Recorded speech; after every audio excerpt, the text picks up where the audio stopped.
Red carpet बिछाकर अपनी सेना को भेजकर पुतिन ने अपने दोस्त प्रधानमंत्री नरेंद्र मोदी के वेलकम में स्पेशल इंतजाम कर रखे थे। और फिर नजर आई ये स्पेशल मिठाई जो पुतिन ने अपने दोस्त के लिए खास एयरपोर्ट पर ही भेजी थी। भारत और रूस की सांस्कृतिक पहचान बन चुके लड्डू और रूस के स्पेशल केक के साथ पीएम मोदी का भगत हो रहा था। एयरपोर्ट पर ही इतना स्वीट जेस्चर पीएम मोदी ने जैसे ही देखा, उन्होंने अभिवादन स्वीकार किया। मिठाइयों को स्वीकार करते हुए President Putin, they want to create a new order,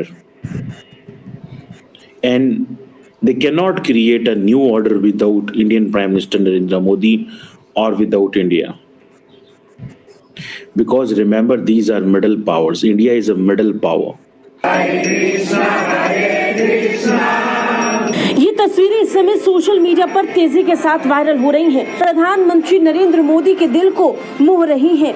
प्रधानमंत्री नरेंद्र मोदी के स्वागत में हरे राधा हरे कृष्ण की धुन रूस में जब उन्होंने सुनी तो मुस्कुराते नहीं रुक रहे थे पीएम मोदी। रूस में बड़े स्तर पर भारतीय सभ्यता और संस्कृति का सम्मान किया जाता है।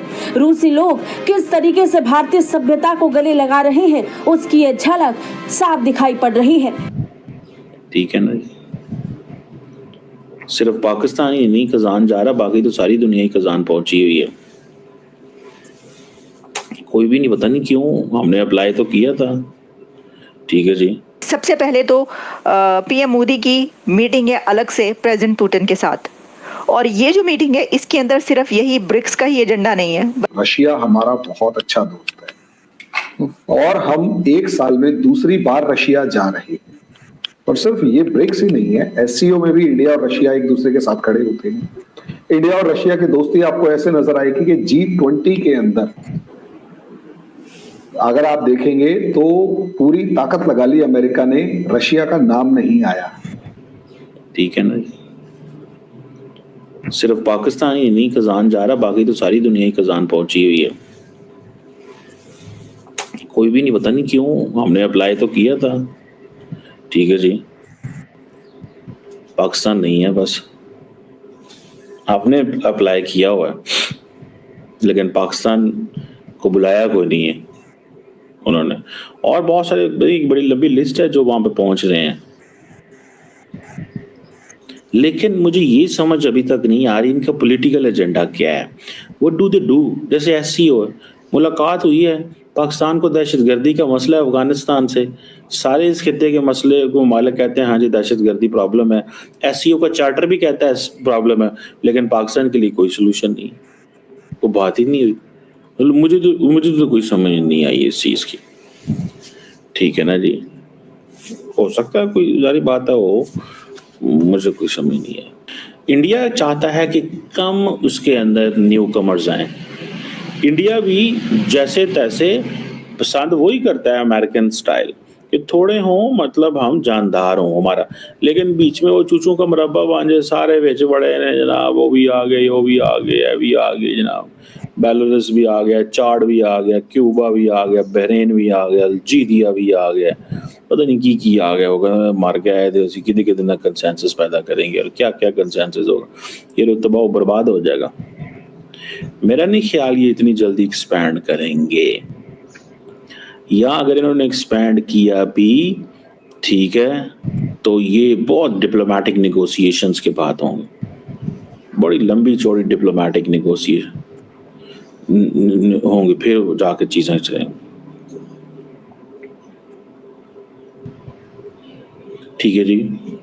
कम से कम इंडिया का ख्याल ये है कि 3 से 5 साल के अरसे के अंदर नए लोगों को आना चाहिए। अभी आए ना, 5 साल ब्रेक लगाएं, 5 साल ब्रेक लगाएं और फिर लोगों को अंदर आने दें। 5 साल ब्रेक लगाएं, फिर लोगों को अंदर आने दें। ये नहीं है कि अभी आ गए तो अगले साल फिर आ गए तो फिर आ गए, क्योंकि जितने ज्यादा मेंबर आते हैं इंडिया इस चीज को महसूस करता है कि चाइना का इन्फ्लुएंस बढ़ सकता है, because China is a bigger player ना। India in that sense China के मुकाबले में तो बड़ा प्लेयर नहीं है।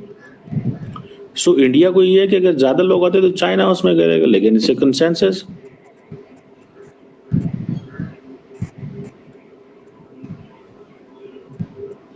लेकिन इंडिया को बाकी ममालिक की भी जरूरत है, ब्राजील की जरूरत है।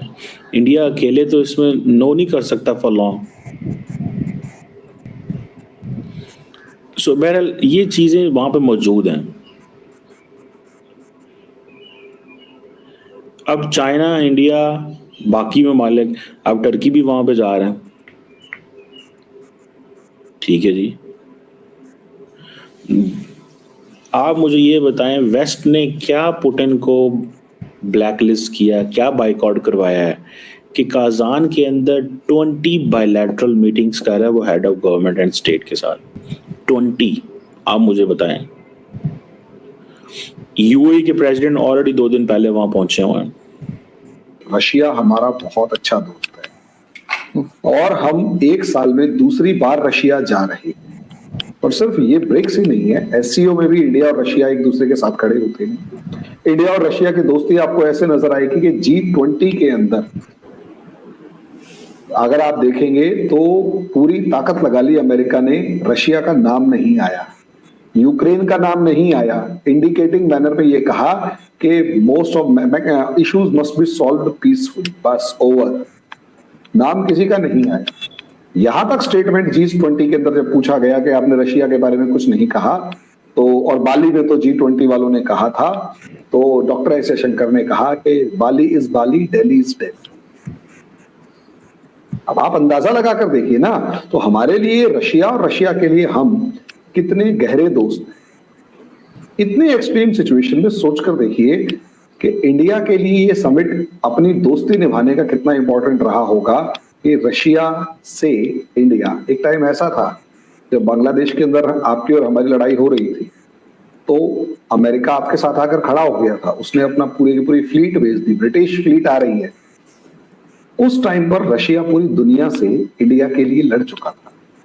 उसका बदला यूक्रेन वॉर में दिया हमने, जब पूरी दुनिया रशिया के अगेंस्ट खड़ी हुई है, हमने दोस्ती निभाई, हमने पूरी दुनिया का दबाव सहन करते हुए रशिया का साथ दिया। और आज दुनिया मानती है कि रशिया अगर जिंदा है तो इंडिया ने जो इंपॉर्टेंट रोल प्ले किया उसकी वजह से जिंदा है। सोचकर देखिए, रशिया का ऑयल इंडिया परचेज करता, उसे इंडिया में नहीं खर्च करता, कंज्यूम करते हैं हम लोग, वो सारे का सारा ऑयल यूरोप को भेज देते हैं। यानी यूरोप ने जो रशिया से ऑयल ना खरीद के रशिया के ऊपर ऑयल एम्बार्गो लगाया था, प्रॉब्लम क्रिएट करी थी, इंडिया ने वो बचाया। तो ये दोस्ती निभाई थी। तो हमारे लिए रशिया का विजिट इस मामले में इंपॉर्टेंट है। दूसरा, अब वहां किससे मिलेंगे?